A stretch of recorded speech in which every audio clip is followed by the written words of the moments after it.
My name is Anna. I live in a quiet town called Maple Hill. I am 28 years old. My husband's name is Daniel, and he is 30. We have a baby girl. Her name is Emma, and she is 1 year old. She has soft hair and big eyes. When she laughs, it feels like sunshine.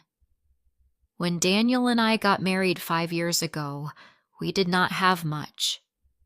We lived in a small rented room in another family's house. The room had a bed, a small fridge, and a table. It was not our own place, but we were together. That was enough. We talked about our future many times. We wanted to buy a house, a place where we could cook together, raise a family, and grow old. But houses were too expensive in Maple Hill, so we made a simple plan. We said, let's save money. First, we will buy a small house. Later, we can sell it and get a bigger one. Daniel's mother, Mrs. Grace, did not like this plan. She said, "Why wait? Buy a big house now. Don't waste your time on small things." We tried to explain, we don't have enough money. A small house is all we can afford right now. But she didn't agree. "I will help," she said. "You can dream bigger." Then, 2 years ago, I found out I was pregnant. I waited until the evening and told Daniel after dinner. He smiled so wide and hugged me tight. "We are going to be parents," he said. We were happy. We laughed and dreamed about our baby.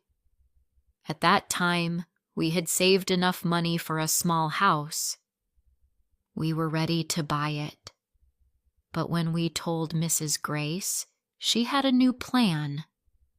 "Don't buy a small house," she said. "Buy a bigger one. I will give you money. You can ask your parents too. Together you can make it work. You will only need to pay a little each month. It will not be hard." Daniel looked at me. I looked at him. We were not sure. Mrs. Grace smiled and said, "Don't worry. When the baby comes, I will take care of her. You can go back to work. I will be with the baby every day." It sounded perfect. I believed her. I was so thankful. "Thank you so much," I said. We bought a bigger house. It was lovely. It had 3 bedrooms, a little garden with 2 trees, and a warm kitchen with big windows. The baby's room was bright and quiet. I was 7 months pregnant when we moved in. Daniel painted the baby's room light green. He put stars on the wall. He worked hard every day. He wanted everything to be perfect. Then, one morning, I felt pain in my belly. We rushed to the hospital. That night, our baby girl Emma was born. She was small, but healthy. I cried when I held her. She was so tiny, so soft.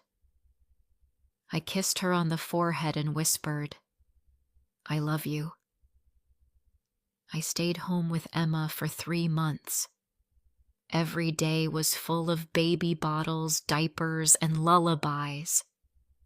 I didn't sleep much, but I was happy. Then, as she promised, Mrs. Grace came to help.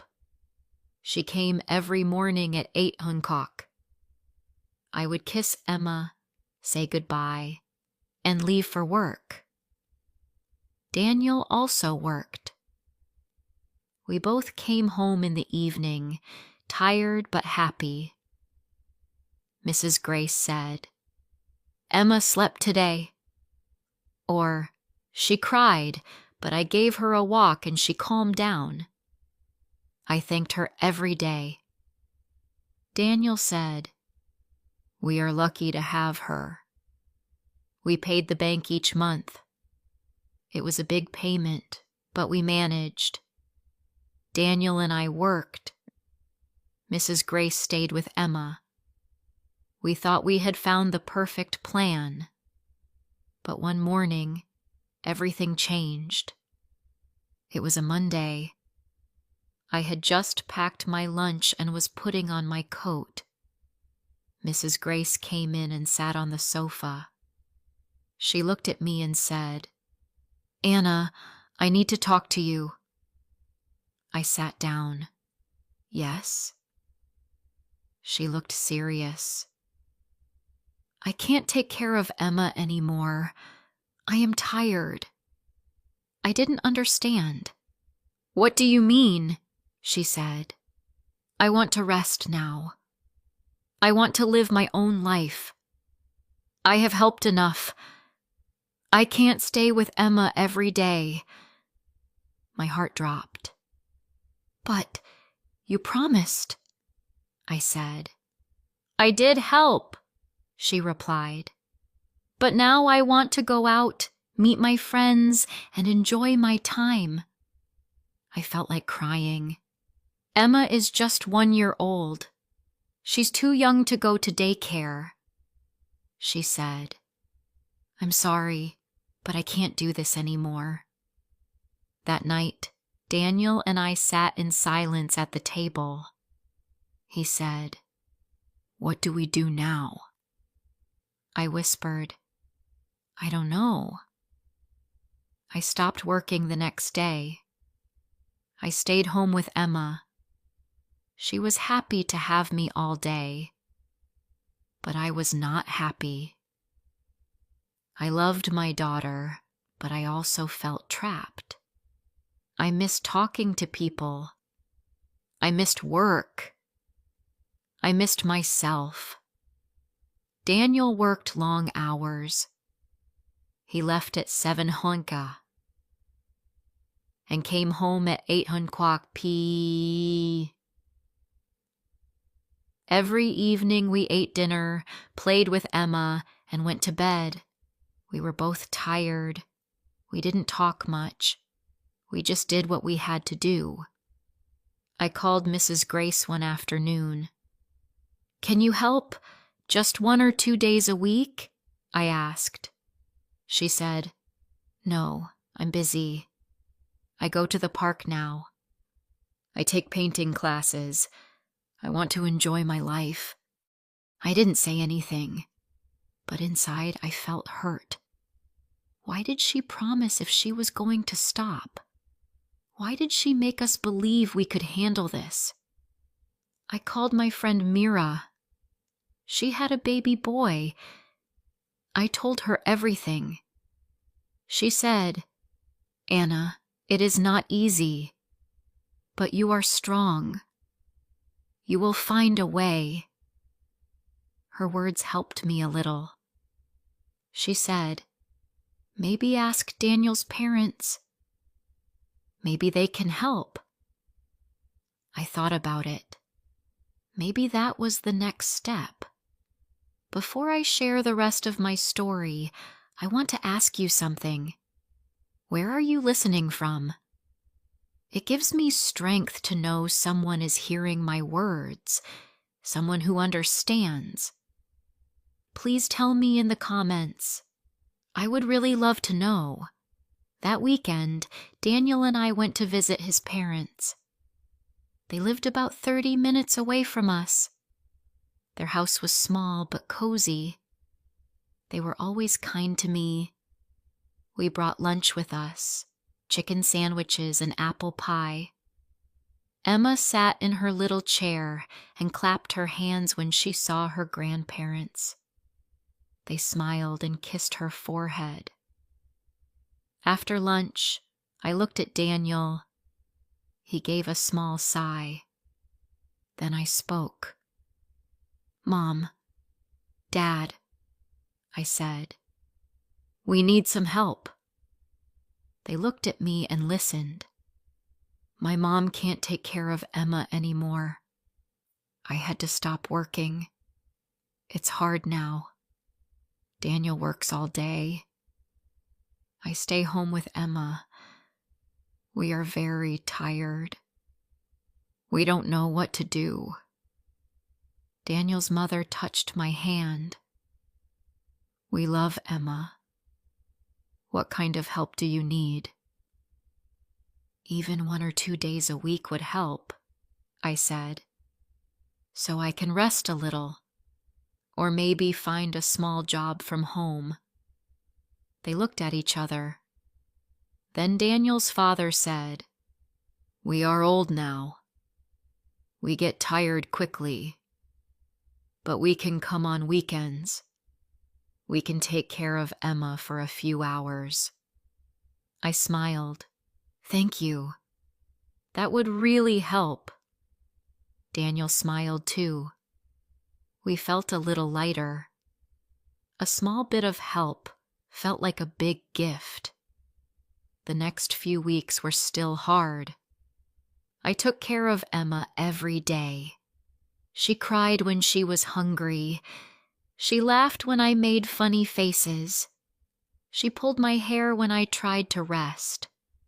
I loved her so much, but I was always tired. Daniel left for work early and came home late. I missed him. We had little time to talk. Most nights we were too tired to say much. We ate, played with Emma, and fell asleep. One morning, I got an idea.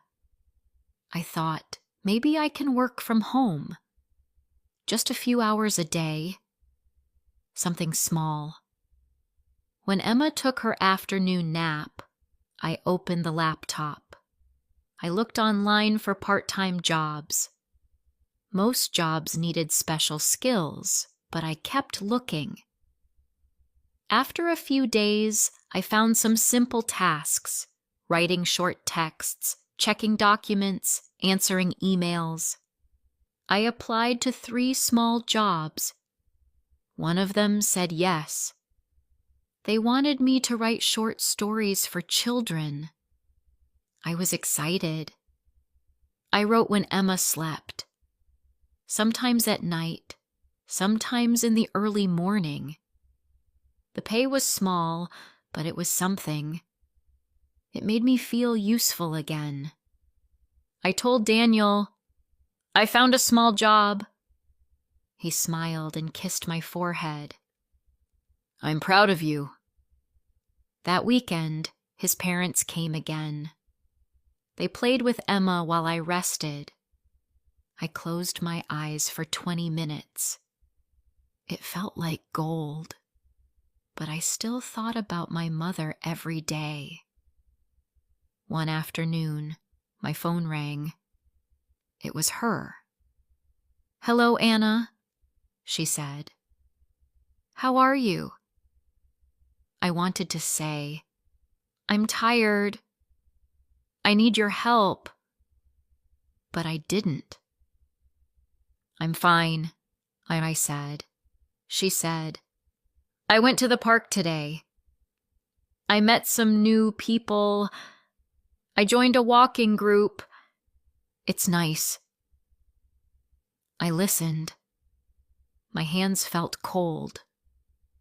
I wanted to say, "You have time for walks, but not for me?"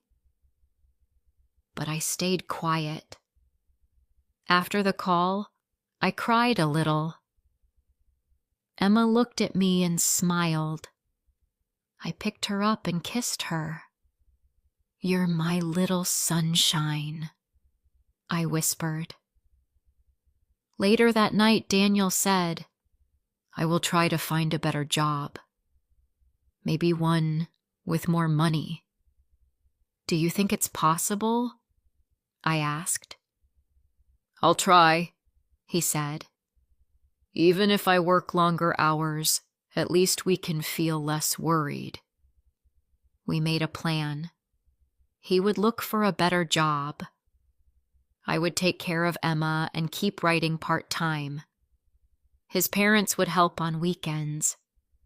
It was not perfect, but it was better than nothing. Days passed. Then weeks. Emma started standing with support. She clapped when she saw cartoons. She said "Mama" for the first time. I cried. It was the happiest sound I ever heard. Daniel found a better job. The pay was more, but he had to leave earlier and come home later. I missed him more, but I understood. I worked late at night. I cleaned and cooked during the day. I played with Emma and sang songs to her. My back hurt sometimes. My eyes felt heavy, but I kept going. One sunny afternoon, the doorbell rang. It was my mom. She was wearing a new dress. Her hair looked different. "Hi, dear," she said. I was surprised. "Hi, Mom. Come in." She looked at Emma and smiled. "She's growing so fast." "Yes," I said. "She's walking now." "She looks happy," my mom said. I made tea and we sat at the table. Emma sat on the floor with her toys. My mom looked at me. "Anna, I know you were upset. I know I made things hard for you." I stayed quiet. She said, "I didn't think it would be so hard. I wanted to help, but I also wanted time for myself. I didn't know you would feel so alone." I looked down. "I understand, Mom, but it hurt. We trusted your promise." "I know," she said. "I made a mistake. I'm sorry." I felt tears in my eyes. "It was really hard," I whispered. "I can't come every day," she said. "But maybe I can help 1 or 2 days a week. You can rest or work. Whatever you need." I felt a warm feeling in my chest. That would help so much.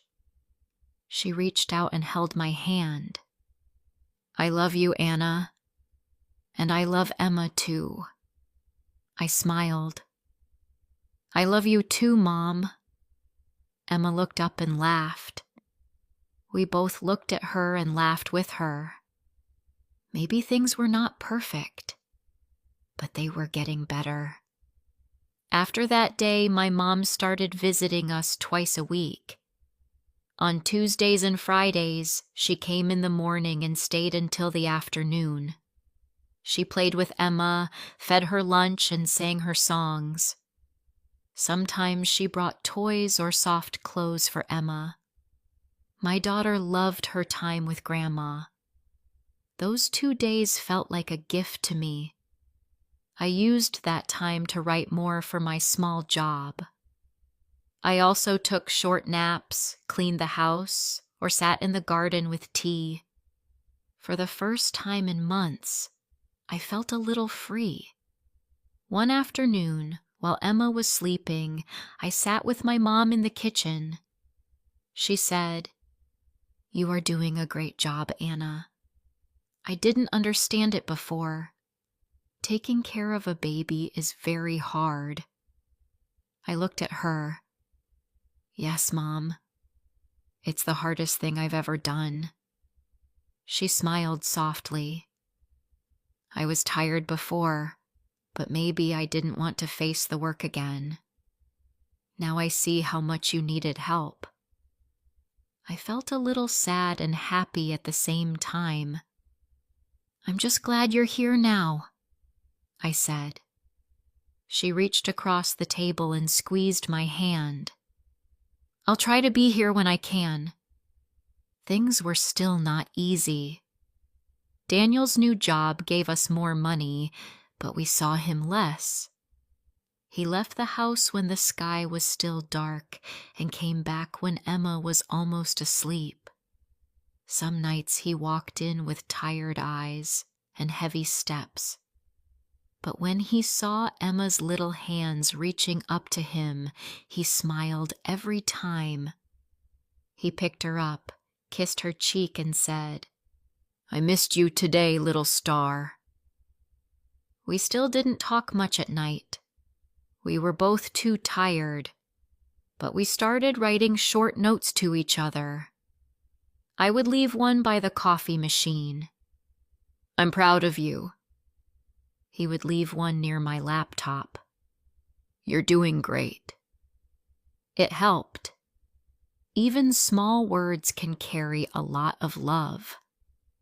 Emma kept growing. She started walking alone. She tried to speak more. She said Dada, Mama, milk, and ball. Each new word felt like magic. Every time she learned something new, I forgot how tired I was. One Sunday, we all went to the park, me, Daniel, Emma, and my mom. Emma ran around on the grass. She laughed when she saw a dog. She clapped her hands when the wind moved the leaves. Daniel took pictures, and my mom helped Emma pick small flowers. I sat on the bench and looked at them. My family. Not perfect. Not easy. But full of love. Later, when we came home, Daniel and I sat at the table. Emma was asleep in her room. He said, "We've come a long way." "Yes," I said. "We were so lost at the start." He looked at me. "Do you still feel angry at your mom?" I thought for a moment. "A little," I said, "but also no. She came back. She helps now. That means something." He nodded. "You are strong, Anna. You never gave up." I smiled. We didn't give up. We did this together. I also thought about what I had learned. Life is not always what we plan. People can change. Promises can break.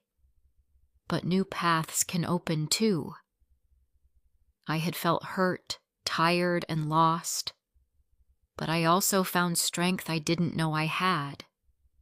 Sometimes I still get tired. Sometimes Emma wakes up at night. Sometimes I feel sad when I don't get time for myself. But then she smiles at me, and I feel like I can keep going. Now I wake up early and play music while making breakfast. Emma dances around with her little steps. I write small stories in the afternoon. My mom helps twice a week. On weekends, Daniel's parents come and take Emma to the park. Daniel works hard but comes home with little gifts for Emma. A book, a toy, a flower. He says, "She is our light." One evening, my mom stayed for dinner. After we ate, she sat with Emma and showed her a picture book. Daniel said to me, "You look happy tonight." I looked at him and said, "I am. I think we're doing okay." He smiled. "We're learning every day." I whispered, "Yes, and we are not alone anymore." Before going to sleep that night, I stood by Emma's bed and watched her sleep. Her small hands held her toy bunny. Her mouth was slightly open. I kissed her forehead and whispered, You are my joy. Then I went to bed, closed my eyes, and felt peace. I had learned something important. Life is not always easy. People can change their minds. Plans can fall apart. But love can grow again. Families can heal. And strength comes when we keep trying, even on hard days. We were not a perfect family, but we were a real one. And that was enough. If this story touched your heart, don't forget to like, comment, and share. More emotional and inspiring stories are coming soon.